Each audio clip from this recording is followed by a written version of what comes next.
Berikut merupakan perilaku berakhlak dari B.J. Habibie. Berorientasi pelayanan. Maju menggantikan Presiden Soeharto yang lengser pada 20 Mei 1998. B.J. Habibie yang kala itu menjabat sebagai wakil presiden menghadapi pekerjaan rumah yang besar. Salah satu pekerjaan rumah tersebut adalah keadaan ekonomi yang porak-poranda, yang berdampak pada hilangnya kepercayaan publik pada pemerintah.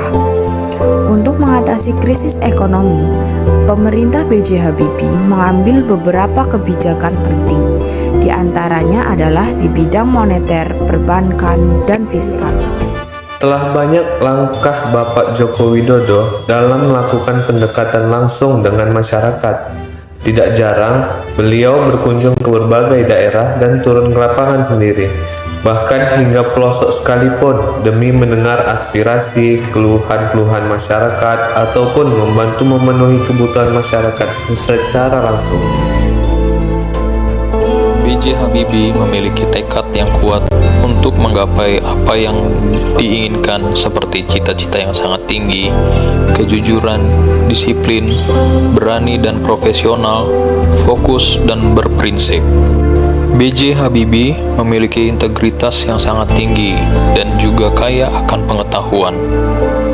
Beragam gelar pendidikan dan kesuksesan di bidang iptek mustahil beliau dapatkan tanpa kedisiplinan yang tinggi. Contoh yaitu dengan membagi waktunya dalam 24 jam untuk ibadah, olahraga, aktivitas pribadi, dan berbincang dengan para tamunya. Namun, waktunya paling banyak dihabiskan untuk membaca dan menulis. Tepat pada tanggal 9 Agustus 2022, Bapak Joko Widodo meresmikan Terminal Kijing Pelabuhan Pontianak di Kabupaten Mempawah, Kalimantan Barat.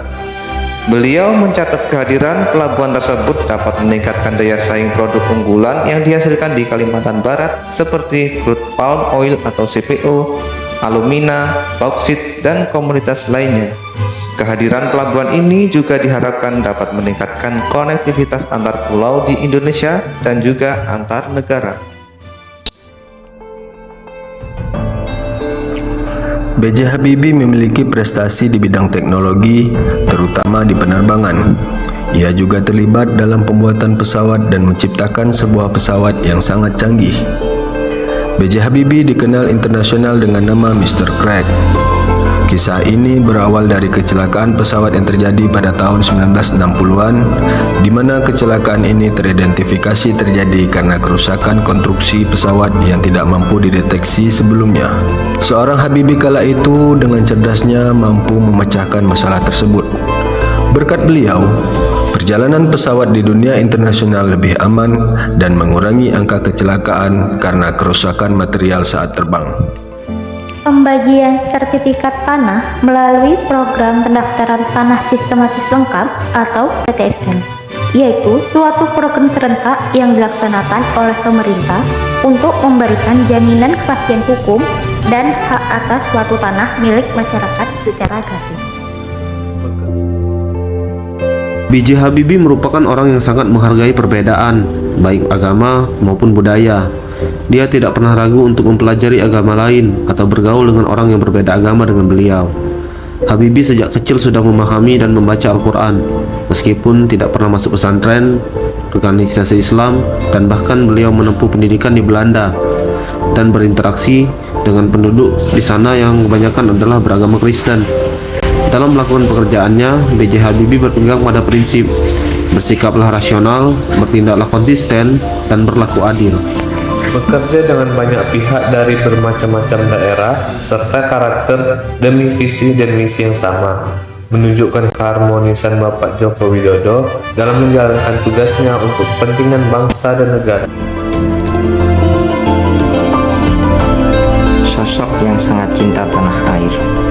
Beliau pernah menjabat sebagai direktur perusahaan pesawat di Jerman. Namun, ketika panggilan untuk menjadi Presiden RI datang, beliau tanpa ragu memutuskan pulang ke tanah air. Alasan yang mendorongnya ialah tawaran tersebut merupakan kesempatan memberikan segala ilmunya untuk memajukan bangsa. Habibie mengingatkan masyarakat mengenai pentingnya merawat demokrasi dengan nilai-nilai dasar Pancasila dan Undang-Undang Dasar 1945.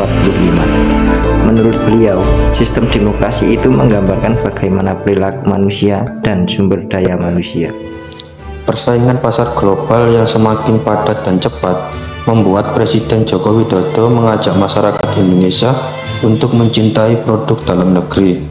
Loyalitas konsumen yang ditunjukkan kepada masyarakat Indonesia tersebut harus diiringi dengan peningkatan kualitas produk-produk dalam negeri tersebut. Adaptif. Untuk membuat ekonomi Indonesia kembali bergeliat, B.J. Habibie melakukan salah satu cara dengan membuat konsep Habibie Economy, yaitu mengenjot sektor industri agar memiliki nilai tambah. Presiden Joko Widodo meminta agar pemerintah baik daerah maupun pusat dapat menyesuaikan perkembangan zaman dan dapat bergerak lebih cepat, sehingga Indonesia tidak lagi tertinggal dari negara lain dalam hal globalisasi dan digitalisasi. B.J. Habibie memiliki kemampuan bekerja sama dalam tim dan terbuka atas saran dan masukan.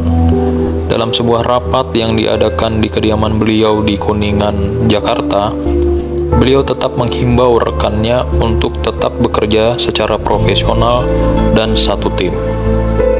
B.J. Habibie bekerja sama dengan IMF untuk memulihkan krisis ekonomi, serta bersama MPR-DPR untuk menerbitkan Undang-Undang Nomor 9 Tahun 1998 tentang kemerdekaan menyampaikan pendapat di muka umum dan kebebasan pers sebagai salah satu agen pengendali sosial.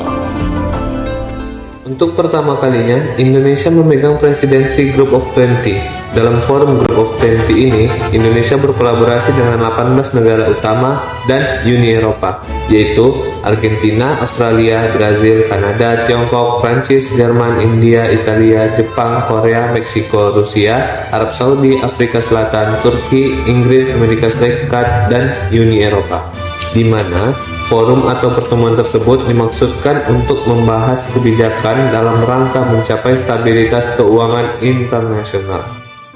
Terima kasih atas perhatiannya. Salam sejahtera untuk kita semua.